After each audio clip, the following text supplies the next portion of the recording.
Ang galing mo ate ah. Lumayas ka na, hindi ka na kailangan namin dito.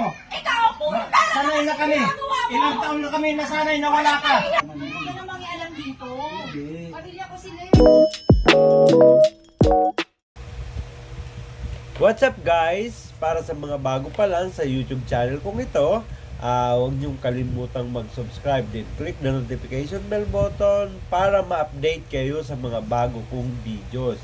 Ngayon, ang tatalakayin natin ngayon, ang isang nanay na after 20 years na iniwanan niya yung kanyang pamilya, sumama siya sa mayaman.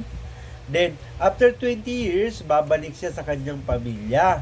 Ngayon, ando na yung hampas ng masamang pangyayari doon sa kanyang pamilya kasi nga hindi na siya tinatanggap. Ayan na guys, panoorin nyo na. Sabi kong mayaman! Ang galing mo ate ah. Lumayas ka na, hindi ka na kailangan namin dito. Ikaw po! Sanay na kami. Ilang taon na kami nasanay na wala ka. Hindi ka namang alam dito. Pamilya ko sila eh. Oo nga, naiintindihan kita, pamilya mo sila. Alam mo, umpisa nung lumayas ka rito ng 20 years na ang nakakaraan. Ngayon ka babalik rito? Nung maliliit pa ang mga anak natin, tinatawagan ka. Wala silang pamasahe o pangmatrikula sa kanilang pag-aaral. Ha? Kasi alam nila na yung sinamahan mo sa mayaman. Pero anong ginagawa mo? Binablock mo sila. Ha? Nagkamali akong sumama. Nung paglayas mo at kinukuha ka ng lalaki na yun, anong ginawa mo sa akin? Halos sipain mo ko. Naglulumuhod pa ako sa harap mo. Ha? Para wag mo lang kaming iwan ng mga anak mo. Pero anong ginawa mo? Ha? Masaya pa kayo ng kinakasama mo. Ha? Tapos gano'n ang gagawin nyo sa atin. Gano'n ang gagawin nyo sa amin. Alam kung ano yung ginawa ni tatay para sa amin. Pinagtapos kami ni tatay para sa kanila. Kulang na lang. Ha?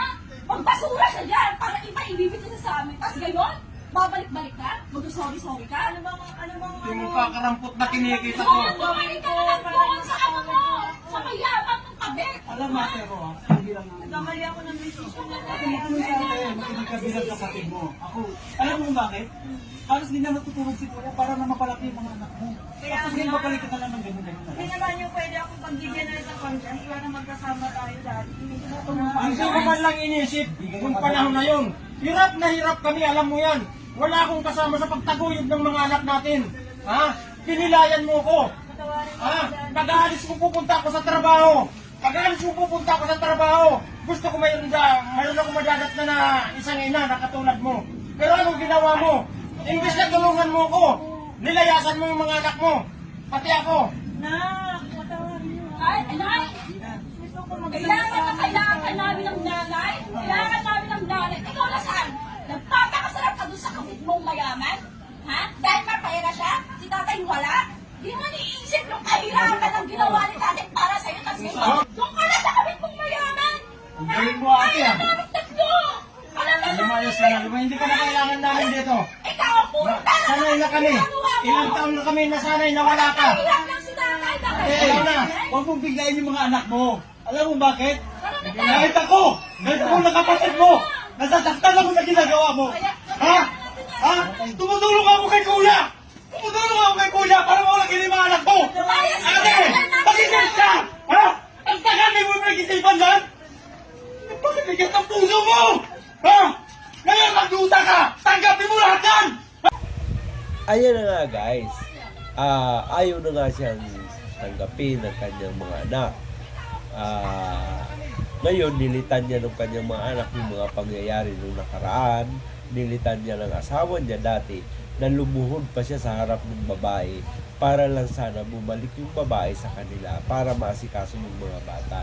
Kasi ang nangyari, nung umalis na yung babae, sulong pinalaki ng tatay at pinag-aral ang mga anak. Wala silang nahita na kahit anong tulong mula sa labas. Ang nangyari pa nga, iblinak ng nanay ang lahat niyang anak. Kaya di kunting tulong wala silang nakuha. Hindi natin alam kung ano ang nangyari, bakit ngayon bumabalik yung nanay. Siguro na-realize niya na wala na nga sila, matanda na siya. Maliban sa matanda na, baka hindi niya baka na pagtanto niya sa kanyang isipan na kailangan niyang bumalik sa kanyang tunay na asawa. Pero ang problema kasi, damage sa swindan na. Nangyari na ang mga dapat hindi mangyari. May sinaktan ka na. Imagine mo ang 20 years kung gaano katagal, tapos sasabihin mo, sorry.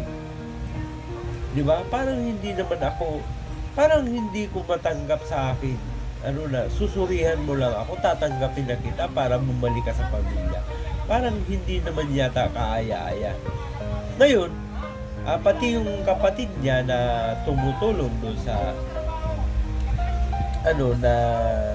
sa asawa niya, nagalit na rin kasi ang gusto mangyari ng babae, biglain mo na makauwi agad siya, parang walang nangyari, parang ganun, parang sige na, tanggapin nyo na ako kasi andito na ako, bumabalik na ako. Hindi ganun, may proseso ang lahat ng bagay na ginagawa natin mayroong proses, kaya hindi natin basta-basta masasabi na tanggapin nyo na ako. Ngayon, mag-antay ka kung matatanggap ka na. Kasi, pwedeng hindi ka na matanggap. Pero, deserve mo kasi yan eh. Ikaw yung may gawa ng 20 years na yan, sumama ka sa mayaman.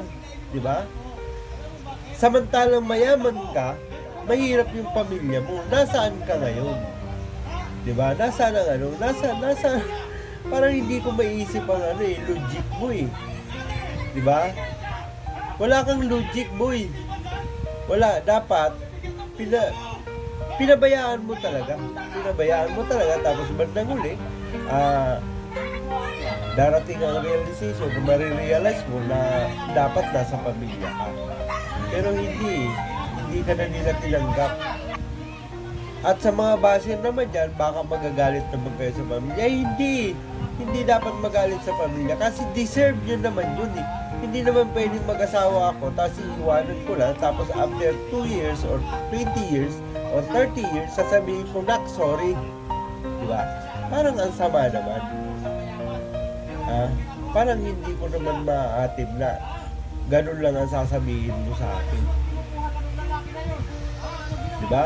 Ganun lang ang sasabihin mo sa pamilya mo na sorry kasi ganito, ganyan, kung ano man ang mga palusot na gagawin mo.